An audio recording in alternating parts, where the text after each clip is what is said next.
नमस्कार। आज हम एक सफर पर चलेंगे, इतिहास के एक ऐसे इंसान के जीवन में जिनकी सोच ने दुनिया को हमेशा के लिए बदल दिया। जी हां, हम बात कर रहे हैं गौतम बुद्ध की और उनकी शिक्षाओं की। तो चलिए उनकी इस पूरी यात्रा को जरा करीब से देखते हैं। तो ये सब कुछ शुरू कहां से होता है? एक बहुत ही बुनियादी सवाल से कि आखिर जीवन में दुख क्यों है। सोचिए, यही वो सवाल था जिसने करीब 2500 साल पहले एक राजकुमार को जवाब ढूंढने के लिए अपना राजपाट, अपना सब कुछ छोड़ने पर मजबूर कर दिया। तो ये कहानी असल में सिर्फ इतिहास का एक पन्ना नहीं है, ये तो जीवन के उसी सबसे बड़े सवाल के जवाब की खोज है। तो कहानी शुरू होती है राजकुमार सिद्धार्थ गौतम से। कल्पना कीजिए एक ऐसी जिंदगी की, एक ऐसे महल की जहां दुख या तकलीफ का नामो निशान तक नहीं। मतलब चारों तरफ सिर्फ ऐश्वर्य, सुरक्षा और हर तरह का आनंद। बस यही थी सिद्धार्थ की दुनिया। लेकिन महल की उन ऊंची दीवारों के बाहर एक बिल्कुल अलग, एक कड़वी सच्चाई उनका इंतजार कर रही थी। और जैसे ही सिद्धार्थ ने महल के बाहर की उस सच्चाई को देखा, बस उनकी पूरी दुनिया जैसे हिल गई और यहीं से उनकी खोज एक बिल्कुल नए रास्ते पर निकल पड़ी।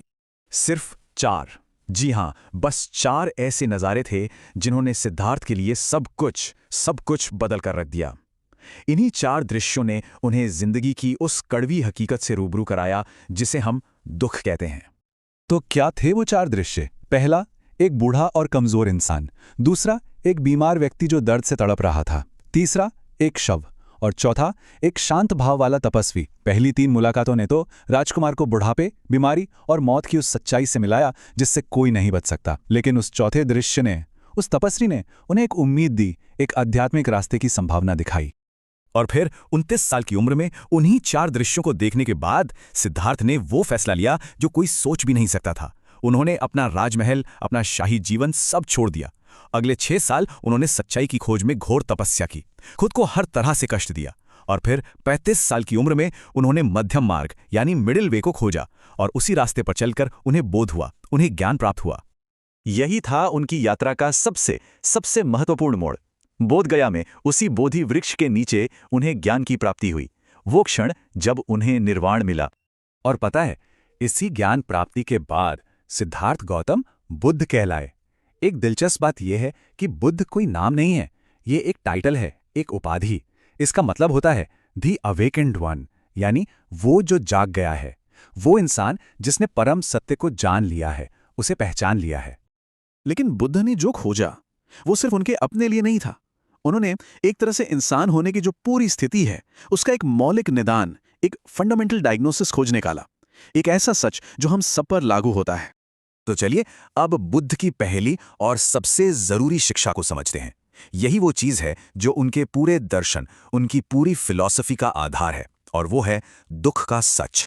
उन्होंने इस पूरे सच को 4 हिस्सों में समझाया जिन्हें कहते हैं 4 आर्य सत्य।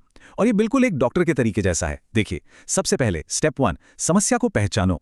सच ये है कि जीवन में दुख है, ठीक है। अब स्टेप 2, समस्या का कारण पता करो। तो दुख आता कहां से है? ये आता है हमारी इच्छाओं से, हमारे लगाव, हमारी क्रेविंग्स और अटैचमेंट से। अच्छा, तो अब स्टेप 3, क्या इस समस्या का कोई हल है? जी हां, ये जानना कि दुख को खत्म किया जा सकता है। और आखिर में स्टेप 4, वो हल क्या है, इसका इलाज क्या है? वो है आर्य अष्टांगिक मार्ग। बुद्ध का एक बहुत ही मशहूर कथन है जो उनके पूरे मकसद को एक लाइन में बता देता है। वो कहते थे, मैं सिर्फ एक और केवल एक ही चीज सिखाता हूं, दुख और दुख का अंत। मतलब उनका पूरा का पूरा फोकस इंसान की तकलीफ का एक प्रैक्टिकल सॉल्यूशन, एक व्यवहारिक हल देने पर था। तो दुख का डायग्नोसिस तो हो गया, अब बात करते हैं इलाज की, उससे मुक्ति के उस प्रैक्टिकल रास्ते की, उस मार्ग की। और यही है वो आर्य अष्टांगिक मार्ग।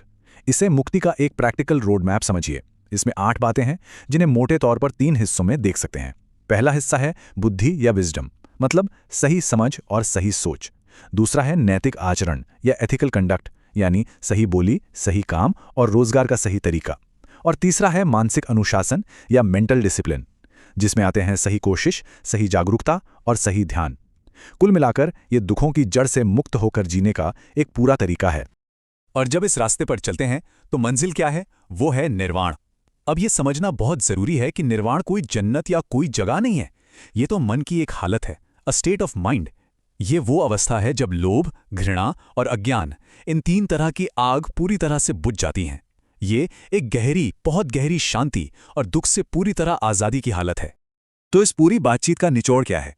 सबसे बड़ी बात क्या है? वो ये है कि दुख को खत्म करने की ताकत किसी देवी देवता या किसी बाहरी शक्ति के पास नहीं है। वो शक्ति हमारे अपने अंदर है, हमारे अपने मन और हमारे कर्मों में। ये खुद को बदलने का रास्ता है, नैतिक आचरण, मानसिक अनुशासन और सही ज्ञान के जरिए। और आखिर में एक सवाल जो हम सब के लिए है कि हजारों साल पुराना ये रास्ता, बुद्ध का ये मार्ग, हमारी आज